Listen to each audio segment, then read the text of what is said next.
Christy Aletta, who's here in the studio with us.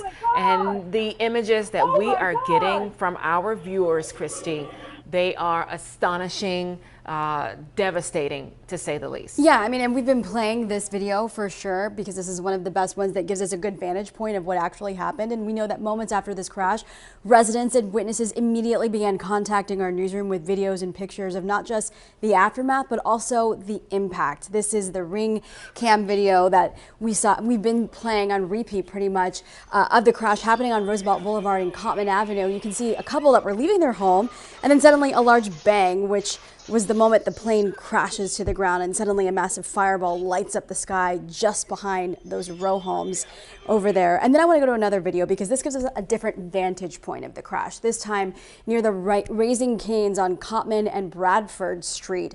An Action News viewer says that he was in his car in the parking lot and witnessed the moment the plane went down. And then you see that large fireball in the distance pretty much burst into the sky. A large black plume of smoke billows over that parking lot, and then you can see residents began screaming in horror, kind of running to the scene, trying to see what happened and make sense of everything that's unfolding. And then this video from Cynthia M shows a closer perspective of the aftermath. A parking lot ablaze, and it appears from this point several cars possibly also on fire, debris of what appears to be parts of the plane and maybe some of the adjacent vehicles scattered all over the strip mall, and also a neighborhood. You're actually getting to see just how close this is to where people live. And then this final video, again, of the aftermath, parts of what are presumably, again, the plane, possibly cars, anything it may have hit, scattered along the 6-lane highway of Roosevelt Boulevard.